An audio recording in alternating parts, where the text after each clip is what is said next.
जय श्री हरि। आज हम सुनेंगे भाद्रपद शुक्ल पक्ष की एकादशी, जिसे पद्मा एकादशी अथवा डोल ग्यारस कहा जाता है। इसे जल झुलनी और परिवर्तिनी एकादशी भी कहा जाता है। की पावन कथा और उसका महात्म। यह एकादशी विशेष रूप से भगवान विष्णु के वामन अवतार से जुड़ी मानी जाती है। ऐसा कहा गया है कि इस व्रत को करने से जीवन में सुख, शांति और समृद्धि आती है तथा हमारे सभी पापों का नाश होता है। तो आइए आरंभ करते हैं इस पावन कथा और इसके अद्भुत महात्म का श्रवण। जय श्री हरि। युधिष्ठिर ने पूछा, केशव, भाद्रपद मास के शुक्ल पक्ष में जो एकादशी होती है उसका क्या नाम, कौन देवता और कैसी विधि है, यह बतलाइए। भगवान श्री कृष्ण बोले, राजन, इस विषय में मैं तुम्हें आश्चर्यजनक कथा सुनाता हूँ, जिसे ब्रह्मा जी ने महात्मा नारद से कहा था। नारद जी ने पूछा, चतुर्मुख, आपको मेरा नमस्कार है। मैं भगवान विष्णु की आराधना के लिए आपके मुख से यह सुनना चाहता हूँ कि भाद्रपद मास के शुक्ल पक्ष में कौन सी एकादशी होती है। ब्रह्मा जी ने कहा, हे मुनिश्रेष्ठ, तुमने बहुत उत्तम बात पूछी है। क्यों न हो, वैष्णव जो ठहरे, भादो के शुक्ल पक्ष की एकादशी पद्मा के नाम से विख्यात है। उस दिन भगवान ऋषिकेश की पूजा होती है। यह उत्तम व्रत अवश्य करने योग्य है। सूर्यवंश में मानधाता नामक एक चक्रवर्ती सत्य प्रतिज्ञ और प्रतापी राष्ट्रीय हो गए हैं।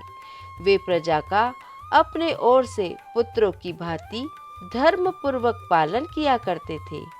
उनके राज्य में अकाल कभी नहीं पड़ता था, मानसिक चिंताएं नहीं सताती थी और व्याधियों का प्रकोप भी नहीं होता था। उनकी प्रजा निर्भय तथा धन धान्य से समृद्ध थी। महाराज के कोष में केवल न्यायोपार्जित धन का ही संग्रह था। उनके राज्य में समस्त वर्णों और आश्रमों के लोग अपने अपने धर्म में लगे रहते थे।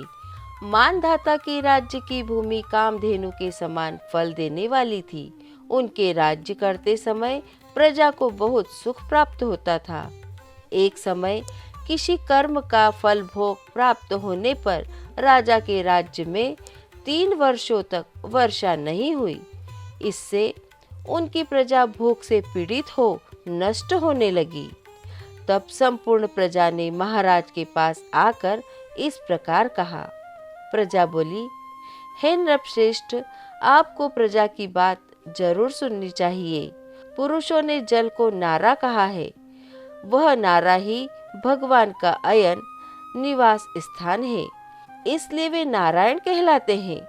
नारायण स्वरूप भगवान विष्णु सर्वत्र व्यापक रूप में विराजमान है। वे ही मेघ स्वरूप होकर वर्षा करते हैं। वर्षा से अन्न पैदा होता है और अन्न से प्रजा जीवन धारण करती है। हे नृपश्रेष्ठ, इस समय अन्न के बिना प्रजा का नाश हो रहा है, अतः आप ऐसा कोई उपाय कीजिए जिससे हमारे योगक्षेम का निर्वाह हो। राजा ने कहा, आप लोगों का कथन सत्य है, क्योंकि अन्न को ब्रह्म कहा गया है। अन्न से प्राणी उत्पन्न होते हैं और अन्न से ही जगत जीवन धारण करता है। लोक में बहुधा ऐसा सुना जाता है तथा पुराण में भी बहुत विस्तार के साथ ऐसा वर्णन है कि राजाओं के अत्याचार से प्रजा को पीड़ा होती है। किंतु जब मैं बुद्धि से विचार करता हूँ तो मुझे अपना किया हुआ ऐसा कोई अपराध नहीं दिखाई देता। फिर भी मैं प्रजा का हित करने के लिए पूर्ण प्रयत्न करूँगा। ऐसा निश्चय करके राजा मानधाता कुछ व्यक्तियों को साथ ले विधाता को प्रणाम करके सघन वन की ओर चल दिए। वहां जाकर मुख्य मुख्य मुनियों और तपस्वियों के आश्रमों पर घूमते हुए एक दिन उन्हें ब्रह्मपुत्र अंगिरा ऋषि का दर्शन हुआ। उन पर दृष्टि पड़ते ही राजा हर्ष में भरकर अपने वाहन से उतर पड़े और इंद्रियों को वश में रखते हुए दोनों हाथ जोड़कर उन्होंने मुनि के चरणों में प्रणाम किया। मुनि ने भी स्वस्ति कहकर राजा का अभिनंदन किया। उनके राज्य के 7 अंगों की कुशल पूछी। राजा ने अपनी कुशल बताकर मुनि के स्वास्थ्य का समाचार पूछा। मुनि ने राजा को आसन और अर्घ दिया। उन्हें ग्रहण करके जब वे मुनि के समीप बैठे तो उन्होंने उनके आगमन का कारण पूछा। तब राजन ने कहा, हे भगवन, मैं धर्मात्मानुकूल प्रणाली से पृथ्वी का पालन कर रहा था, फिर भी मेरे राज्य में वर्षा का अभाव हो गया। इसका क्या कारण है, इस बात को मैं नहीं जानता। ऋषि बोले, हे राजन, यह सब युगों में उत्तम सतयुग है। इसमें सब लोग परमात्मा के चिंतन में लगे रहते हैं तथा इस समय धर्म अपने चारों चरणों से युक्त होता है।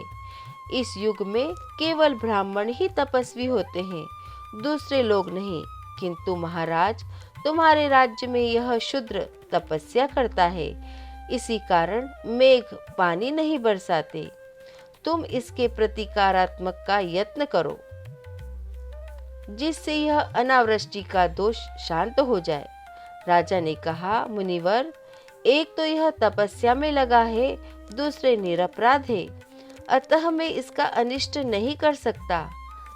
आप उक्त दोष को शांत करने वाले किसी धर्म का उपदेश कीजिए।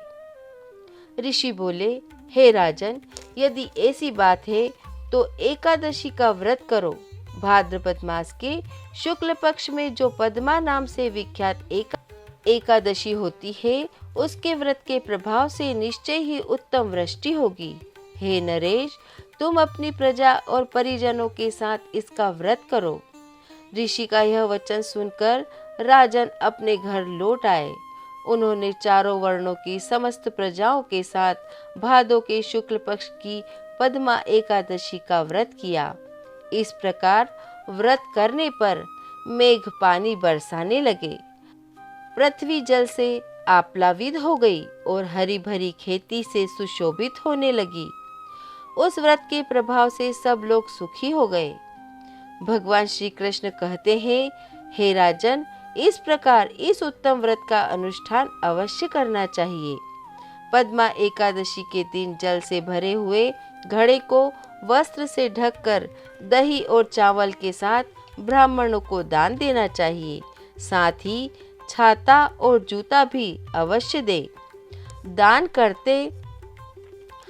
करते समय निम्नांकित मंत्र का उच्चारण करें। नमो नमस्ते गोविंद बुद्ध श्रवण संज्ञक अघोग संक्षय कृत्वा सर्व सौख्य मदोभव भुक्ति मुक्ति प्रदच्येव लोकानाम सुखदायकः। बुधवार और श्रवण नक्षत्र के योग से युक्त द्वादशी के दिन बुद्ध श्रवण नाम धारण करने वाले भगवान गोविंद, आपको नमस्कार है, नमस्कार है। मेरी पाप राशि का नाश करके आप मुझे सब प्रकार के सुख प्रदान करें। आप पुण्यात्मा जनों को भोग और मोक्ष प्रदान करने वाले तथा सुखदायक हैं। राजन, इसके पढ़ने और सुनने से मनुष्य सब पापों से मुक्त हो जाता है। बोलिए विष्णु भगवान की जय। जय श्री हरि। तो यह थी पद्मा एकादशी अथवा डोल ग्यारस की दिव्य कथा और उसका महत्व। जो भी श्रद्धा और विश्वास के साथ इस व्रत को करता है, उसके सभी दुख दूर होकर जीवन में सौभाग्य, धर्म और मोक्ष की प्राप्ति होती है। भगवान विष्णु की कृपा से आपके जीवन में भी सुख, शांति और समृद्धि का वास हो। आप सभी को पद्मा एकादशी की हार्दिक शुभकामनाएं। जय श्री हरि। तो आपको यह कथा का वाचन कैसा लगा, हमें कमेंट कर अवश्य बताएं। कमेंट में जय श्री हरि अवश्य लिखें। और अभी तक आपने हमारे चैनल संस्कार कथा चित्रण को सब्सक्राइब नहीं किया है तो सब्सक्राइब कर लें और बेल आइकन अवश्य दबाएं ताकि नेक्स्ट वीडियो आपको मिल सके। धन्यवाद। जय श्री कृष्णा।